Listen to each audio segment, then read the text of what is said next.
I am sitting in an empty office right now thinking about the moment everything changed. I spent 7 years building our family construction company from the ground up alongside my father. After my mother passed 3 years ago, he remarried a woman named Stephanie.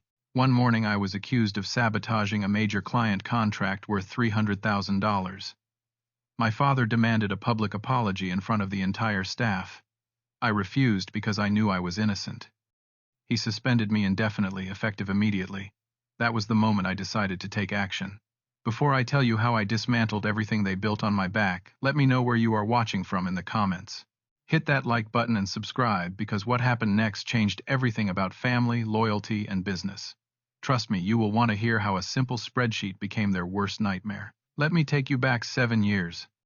I was 23, fresh out of college with a business degree and more ambition than sense. My father, Richard, ran a small contracting business that was barely keeping the lights on. He was good at the actual construction work, but the business side was drowning him. I came to him with a proposal. Modernize everything. Digital project management systems, social media marketing, client relationship software, real business strategy instead of just hoping the phone would ring. He looked at me like I had suggested we start building spaceships, but he was desperate enough to let me try. Those first few months were brutal. I worked 16-hour days learning everything: how to read blueprints, how to calculate material costs, how to talk to clients who had been in the industry longer than I had been alive. Richard taught me the construction side while I dragged him kicking and screaming into the 21st century. We became a real team. Early mornings reviewing blueprints over coffee that tasted like motor oil. Late nights calculating bids, double-checking every number. I handled client acquisition, project management, and quality control. Richard managed on-site operations, supplier relationships, and led our veteran crew. The old guys respected him, and slowly they started respecting me too. Our revenue exploded. We went from $200,000 annually to over $4 million within 5 years. I still remember landing the Riverside Mall renovation project. I created this whole 3-dimensional walkthrough presentation, showed them exactly what we could do. The client was blown away. Richard clapped me on the back so hard I nearly fell over. He told everyone at the celebration dinner that I was the smartest thing that ever happened to his business. Those years were good, really good. We were not just father and son anymore. We were partners, equals. I saw pride in his eyes every time we closed a deal. He saw me not as his kid, but as someone who made him better. That bond, that mutual respect, that trust. I thought it was unbreakable. I thought we had built something that would last forever. Then my mother Linda died. Sudden stroke. She was here one day, gone the next. The world just stopped making sense. Richard fell apart. I threw myself into work because I did not know what else to do. Every project became a way to not think about the empty chair at Sunday dinners. Every client meeting was an escape from the silence in my apartment. Richard became withdrawn. He would sit in his office staring at old photos. He stopped coming to site inspections, stopped reviewing contracts. He was just existing, not living. 6 months after the funeral, he met Stephanie at a charity fundraiser. She was 42, elegant, articulate. She wore her confidence like expensive perfume. She made Richard laugh again, made him remember he was still alive. I was genuinely happy for him. My father deserved companionship, deserved to smile again, deserved someone to share his life with. They got married 8 months later. The wedding was small, tasteful, at a vineyard outside the city. I gave a toast about second chances and new beginnings. Stephanie smiled at me across the table, raised her glass. Everything seemed perfect. Everything seemed like it was going to be okay. Those first few months after they married actually were okay. She came to company holiday parties, asked polite questions about projects, seemed genuinely interested in what we did. But then things started changing. Small things at first. Stephanie began attending more company events, not just the social ones, strategy meetings, client dinners. She would ask questions that seemed innocent.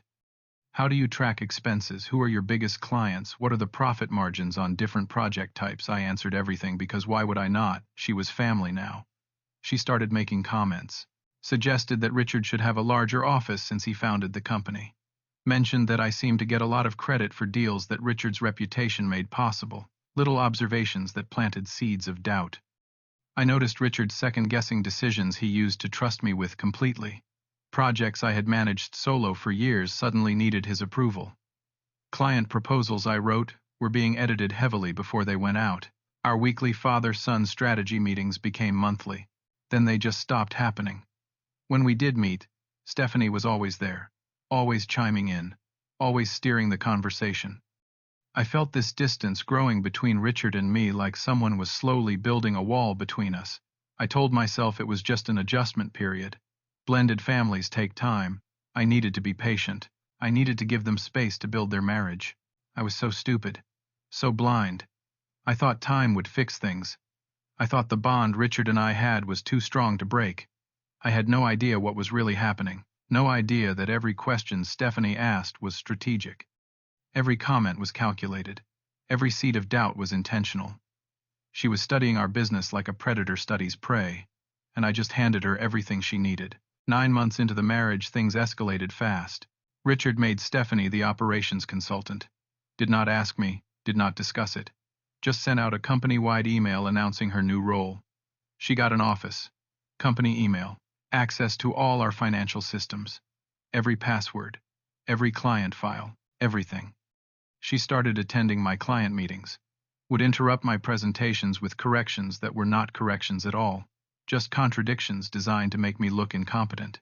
I would explain our timeline for a project and she would say, "Actually, we should probably add 2 more weeks to be safe," making me look like I could not estimate properly. I would present a budget and she would question line items in front of the client. Do we really need that much for contingency? Undermining my professional judgment. She began reviewing my expense reports with this excessive scrutiny that felt personal. A $50 client lunch became a 15-minute interrogation. Why this restaurant? Could you not have gone somewhere cheaper? Did you really need an appetizer? I had never itemized expenses before. Richard trusted my judgment. But now, every dollar was suspect. When I hired a new project manager, a guy named Derek who had 10 years of experience and came highly recommended, Stephanie called a meeting. Said I was empire building. Said I was trying to create my own power structure instead of focusing on profitability. Richard sat there nodding along. The man who used to back every decision I made now treated me like an overeager kid who needed supervision. Long-time employees started coming to Stephanie for approvals instead of me. She rewarded them. People who bypassed me got praise in meetings, got small bonuses, got preferential scheduling. I watched my authority erode in real time. Watched people I had trained and mentored turn to her instead, not because they liked her more, but because they saw which way the wind was blowing. They knew she had Richard's ear. They knew I was losing ground. I tried talking to Richard privately. Multiple times. He would say she was just trying to help, that I needed to be more collaborative, more open to input, that maybe I had gotten too comfortable making unilateral decisions. Every conversation ended with me feeling like I was the problem, like I was being unreasonable, like I was resistant to change. 3 months before my suspension, I secured the biggest contract in company history. Pinewood Heights, a luxury residential development, 60 custom homes, $7 million project. I spent 4 months developing that proposal, detailed architectural plans, material sourcing from 5 different suppliers, timeline projections accounting for weather and permit delays, crew allocation, everything perfect. The night before the final presentation, I left everything on my office computer, went home feeling confident, excited. This was going to change everything for our company. This was the kind of project that established you as a major player in the industry. My phone rang at 7:30 the next morning. The client, voice cold. They were canceling the meeting. They received an email from my company address at 2 in the morning. Email said we could not meet their timeline, said they should consider a competitor, included that competitor's contact information. I never sent that email. I was asleep at 2 in the morning. I checked my computer logs immediately. Someone accessed my workstation at 1:47 a.m. Only 3 people had building access after midnight. Richard, Stephanie, and our head of security, an older guy named Frank who had been with Richard for 15 years. I pulled the security footage, or tried to. The system was corrupted for that specific hour. 1 hour, just happened to be the exact time someone used my computer. Just coincidence, right? Frank told me the backup drive failed. These things happen. But his eyes would not meet mine when he said it. I knew. I knew exactly what happened, but I could not prove it. The client was furious. Felt disrespected. Felt like we had wasted their time. They signed with the competitor within a week. $7 million gone because of one email I never sent. I tried explaining to Richard. We were in his office. Stephanie was there too, of course. Always there. She looked so concerned, so confused. Suggested maybe I sent it while tired and did not remember. Said that sometimes when we are stressed we do things and do not recall them later. Implied I might be drinking. Might be overwhelmed. Might be having some kind of breakdown. I watched my father's face. Saw the doubt there. Saw him looking at me like he did not know me anymore. Like I was a stranger. Like I was capable of sabotaging our own company. The man who raised me. Who taught me to ride a bike and throw a baseball. Who trusted me with his entire business. Now looking at me like I was a liar. My stomach dropped. In that moment I realized I had already lost him. Stephanie had already won. The wall between us was not growing anymore. It was complete, solid, impenetrable. 2 weeks later, another incident. A supplier claimed I approved unauthorized material upgrades on the Riverside project. $30,000 in additional costs. I had documentation proving I never approved it. The purchase order had a digital signature that looked like mine but was not mine. I compared them side by side, showed Richard the pixel differences. The slight variation in the curve of the letters. Obvious forgery if you actually looked. He barely glanced at it. Said digital signatures always look slightly different. Said I was making excuses. Said I needed to take responsibility for my decisions. Stephanie stood behind him, her hand on his shoulder. Supportive, concerned, perfect. That is when Richard called the all-staff meeting. 43 employees packed into our largest conference room. Richard stood at the front. Stephanie beside him, her hand still on his arm. Ownership, possession, victory. Richard's voice was formal, cold. Said there had been costly errors in judgment. Said someone needed to take accountability. Said the company was built on trust and transparency. Then he looked at me. Said my name. Said I needed to apologize to the team for irresponsible decisions that had cost us dearly. Everyone was staring. Some looked uncomfortable. Some looked curious. Some looked satisfied, the ones who resented me for being the boss's son, for having opportunities they did not. I stood up. My voice was steady even though my heart was hammering. I said I would not apologize for things I did not do. Explained about the forged signature, the suspicious email, the convenient corrupted security footage. Laid it out clearly, factually. No emotion, just facts. A few employees shifted uncomfortably. A couple nodded slightly. But most just stared at their phones or the floor. No one was going to back me up.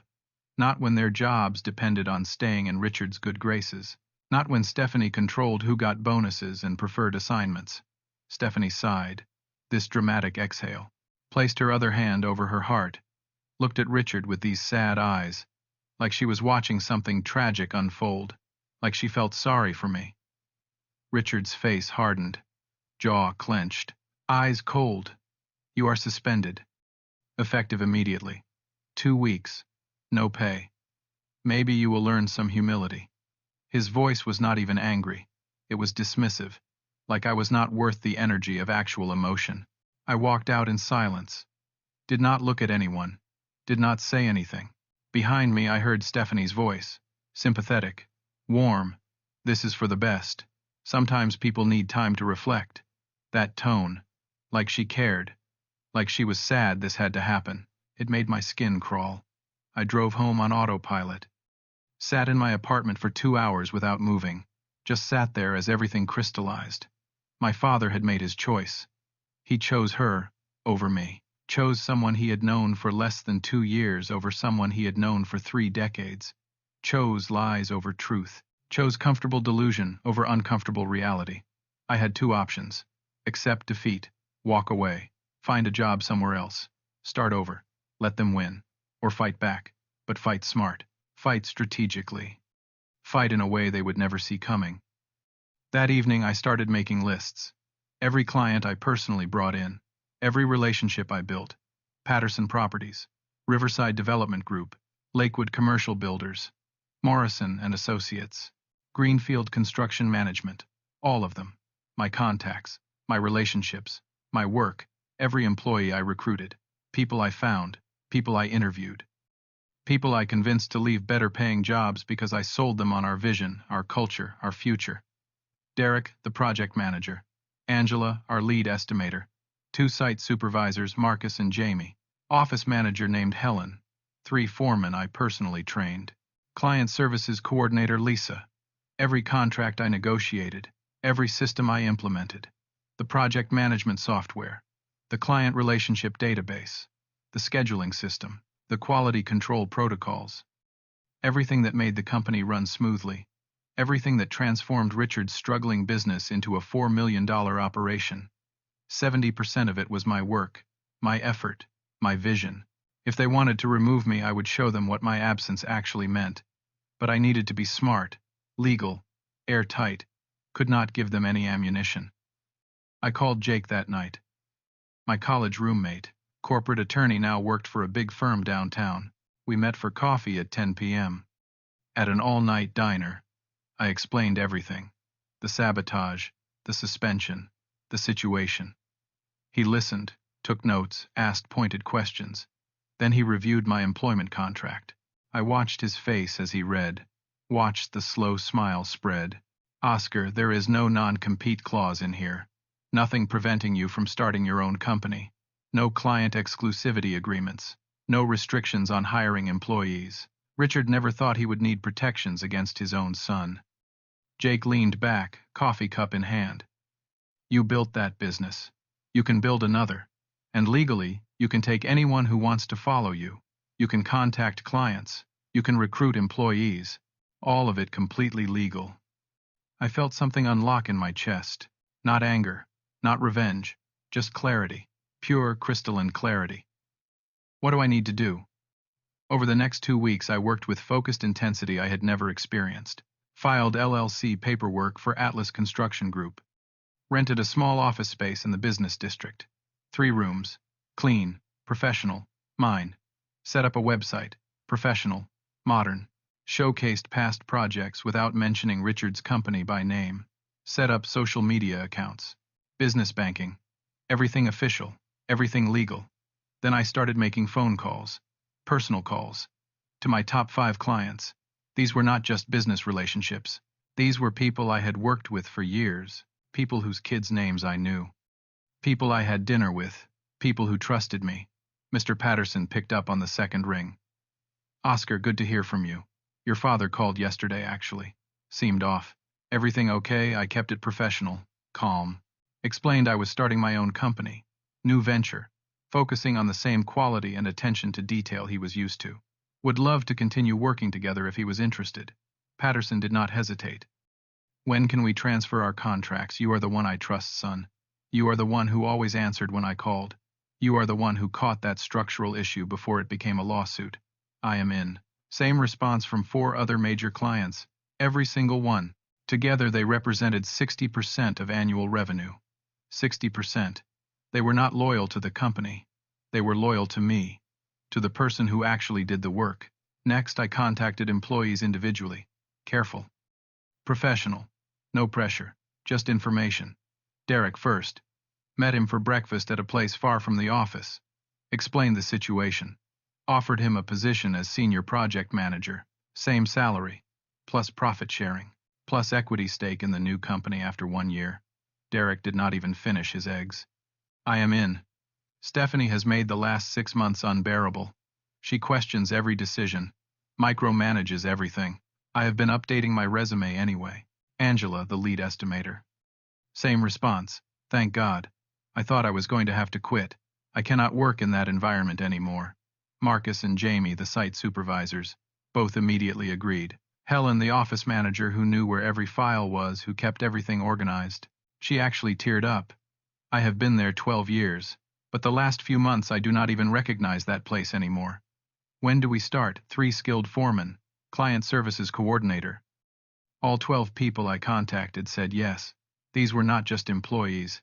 These were people I mentored, promoted, believed in when others did not.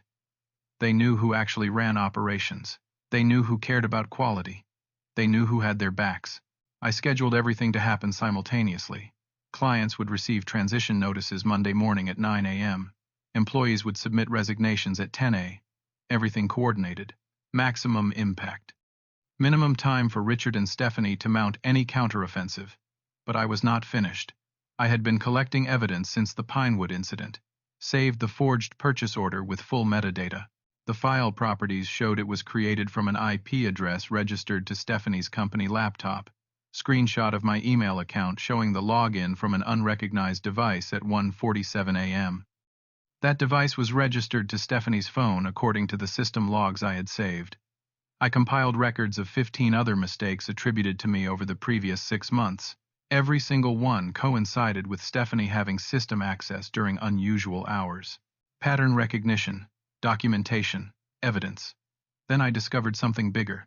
While reviewing financial records I still had access to, I found invoices to a company called Summit Supply Solutions. Payments totaling $180,000 over 8 months, for materials that never showed up on any project, for services never rendered. I researched Summit Supply Solutions. It did not exist beyond a P.O. box in Nevada. The business registration was 2 months old. I cross-referenced the bank account number on the invoices, traced it through public records. The account belonged to a man named Robert Chen, Stephanie's brother. She was embezzling, systematically. Creating fake vendors, funneling money to her brother, probably splitting it. $180,000. Almost $200,000 stolen from my father while she convinced him I was the problem. I documented everything, made copies, stored them in 3 separate locations. Cloud storage, physical copies in a safety deposit box, copies with Jake, consulted with him about next steps. This is fraud, Jake said. Embezzlement. Forgery. Identity theft with the signatures. We should report it immediately. I shook my head. Not yet. Let them feel secure first. Let them think they won. Let them get comfortable. Day 14 of my suspension, my phone rang. Richard's assistant. Professional voice. Cold. Your father wants you back Monday, 8 a.m. Be ready to apologize properly this time. I kept my voice neutral.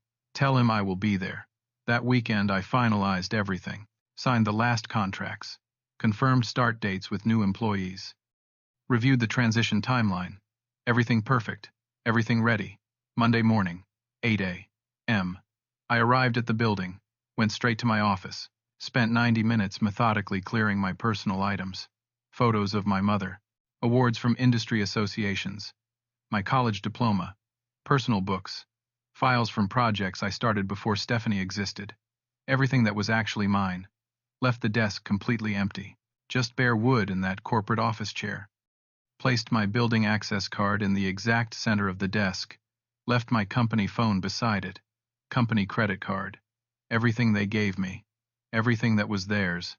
Walked out carrying 1 box. Saw no one. They were all in the weekly operations meeting. Perfect timing. 9:30 a.m. The meeting ended. Stephanie walked past my office. I was already gone, but a security guard told me later what happened.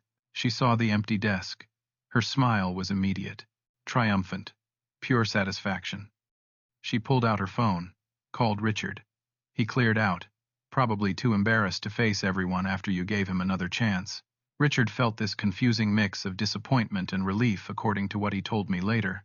Disappointed his son could not humble himself enough to apologize. Relieved he would not have to deal with the tension anymore. Could move forward with Stephanie without complications. 10 a.m. The emails started arriving. Richard was in his office reviewing quarterly projections. His inbox dinged. Patterson Properties. Subject line contract termination notice.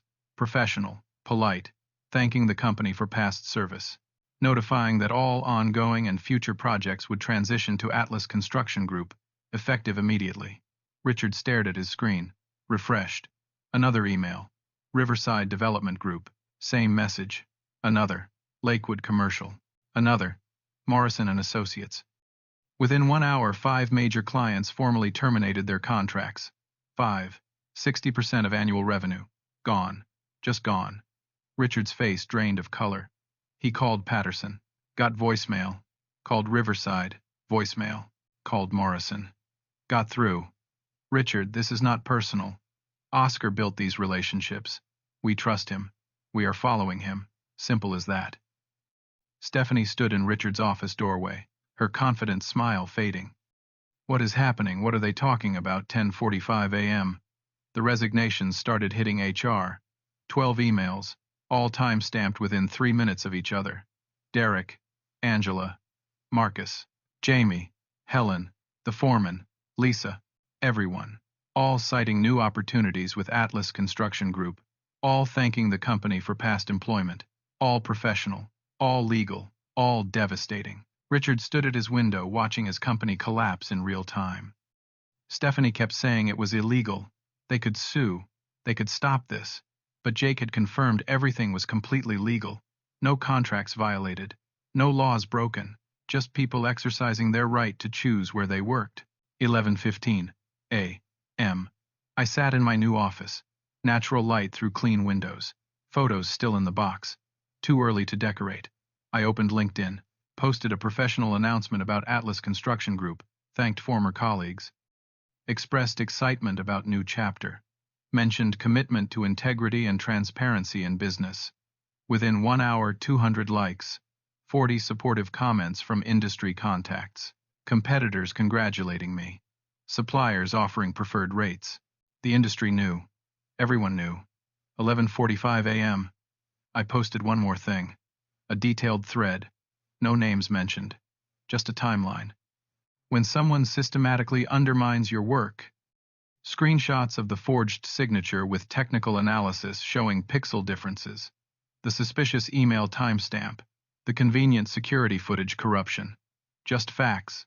Just documentation. Just truth. Final post. Always keep records. Truth has a way of surfacing. Then I attached the financial discrepancies. Every invoice to Summit Supply Solutions. Bank records showing transfers to Robert Chen. Nevada business registration showing Stephanie Chen as the registered agent. Everything. Tagged the state contractors licensing board. Fraud investigation unit. Better Business Bureau. Let the institutions handle it. Let the evidence speak. Noon exactly. My phone rang. Richard. I almost did not answer. Let it ring 3 times. Then picked up. Before he could speak, I heard chaos. Stephanie's voice in the background. High-pitched. Panicked. Take it down. Delete it. Tell me you did not post it. A man's voice. Urgent. Breathless. Marcus, their company lawyer, running into Richard's office. Richard. Tell me he did not post the financial records. Tell me this is not online. Richard's voice hollow. Confused. What financial records? Marcus breathing hard. Pale-faced.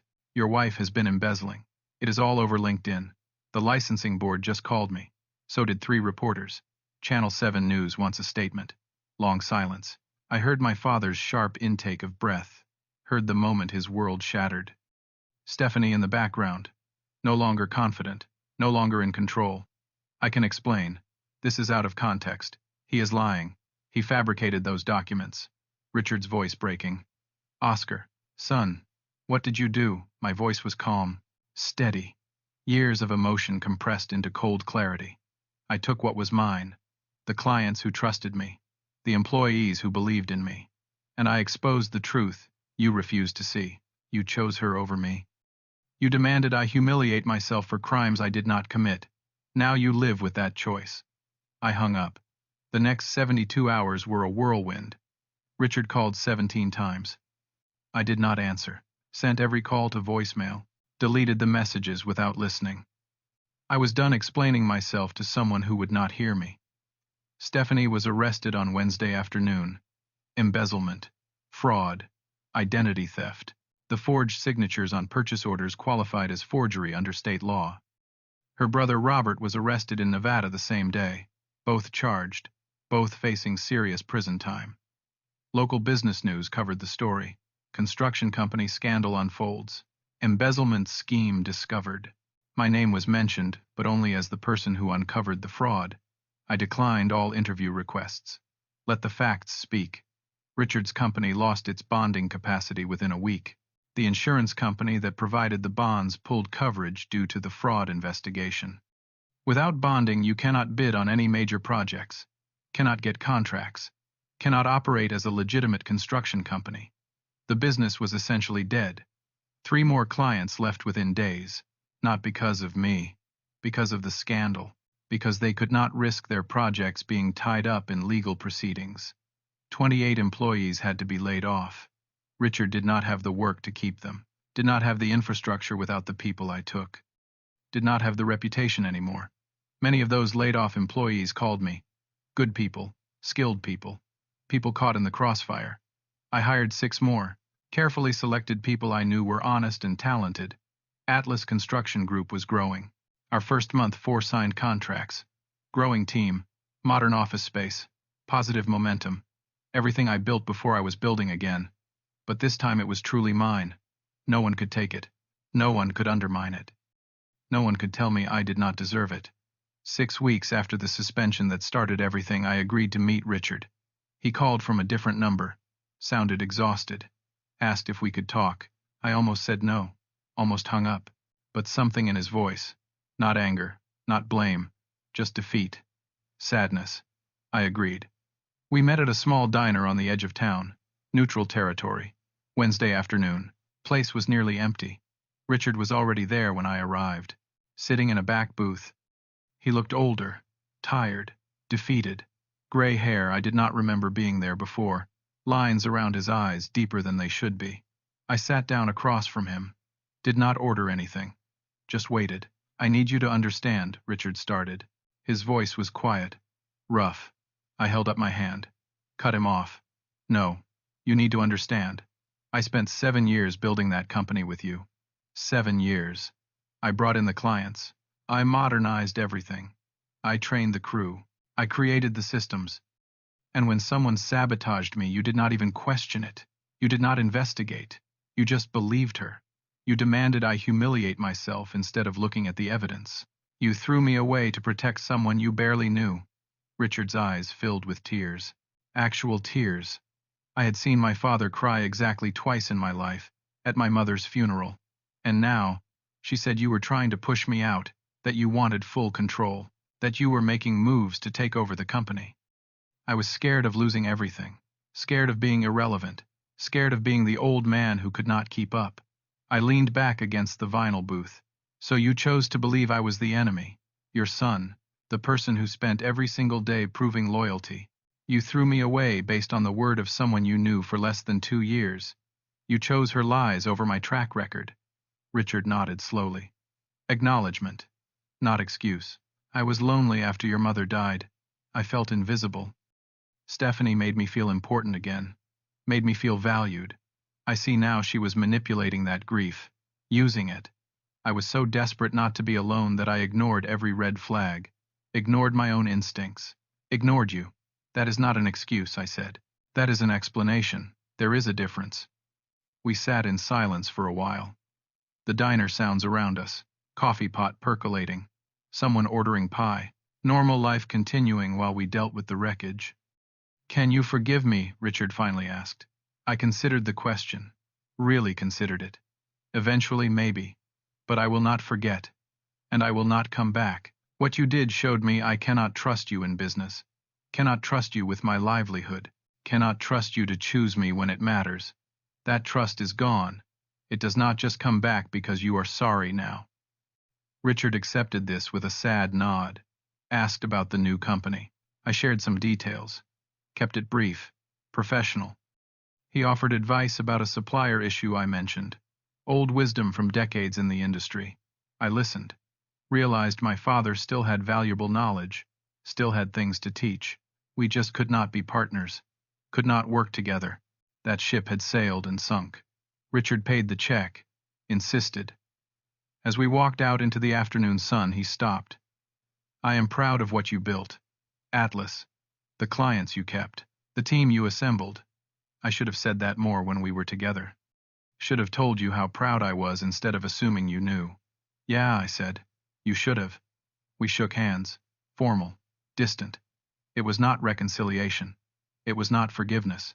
It was acknowledgement. Recognition that we had both lost something we could not get back. 6 months after the suspension, Atlas Construction Group had 23 employees. Annual revenue projected at $2.8 million for year 1. Not as big as Richard's company had been at its peak, but clean. Built on honest relationships. Built on my own merit. I sat in my office one evening after everyone left, window overlooking the city lights, thought about everything that happened. The lesson was not about revenge, was not about proving my worth to someone who doubted me. The lesson was about knowing my own value and refusing to let anyone diminish it. When someone demands you apologize for things you did not do, they are asking you to betray yourself, to deny reality, to accept their version of the truth over your own lived experience. That is not accountability. That is control. That is manipulation. I learned that loyalty without respect is just servitude, that family titles do not guarantee trust, that sometimes walking away is not giving up. It is recognizing that some situations cannot be fixed, some relationships cannot be salvaged, and that is okay. That is necessary. I built something new, something clean, something entirely mine. The people around me now chose to be there. They were not bound by blood or obligation. They were here because of mutual respect, shared goals, actual partnership. I realized I was happier now than I had been in years, not because of the financial success, though that helped, not because I proved everyone wrong, though that felt good, but because of the freedom from trying to prove myself to someone who had already decided my worth, freedom from a relationship built on unequal terms, freedom from constantly wondering if I was valued or just tolerated. I did not hate my father anymore. Hate requires energy, requires emotional investment. I just did not need his approval, did not need his validation, did not need him to recognize my contributions for them to be real. That shift, that internal freedom, was its own kind of peace. Some bridges burn because they were built on rotten foundations. I did not destroy my relationship with my father. I simply stopped pretending the cracks were not there. Stopped performing the role of grateful son waiting for acknowledgement. Stopped accepting less than I deserved. In the end, taking everything was not about punishment. It was not about revenge. It was about reclaiming what was always rightfully mine. Self-respect, autonomy, the right to build something without someone else taking credit, the right to fail or succeed based on my own choices, the right to walk away from toxicity without guilt. That empty desk Stephanie smirked at. It was not a symbol of my defeat. It was the first step of my liberation. Every item I removed was a piece of myself I took back. Every client who followed was validation I did not need but appreciated anyway. Every employee who chose me was proof that integrity matters. So what would you have done in my situation? Would you have stayed and tried to fix things? Would you have fought differently? Drop your thoughts in the comments. And if this story resonated with you, hit that like button. Subscribe if you want more real stories about standing up for yourself when family loyalty gets tested. Share this with anyone who needs to hear that walking away is sometimes the bravest choice. Thank you for listening to my story. I hope it helps someone out there recognize their own worth before they lose years trying to prove it to people who refuse to see it. Take care of yourselves, protect your peace, and remember, you do not owe anyone an apology for refusing to be diminished.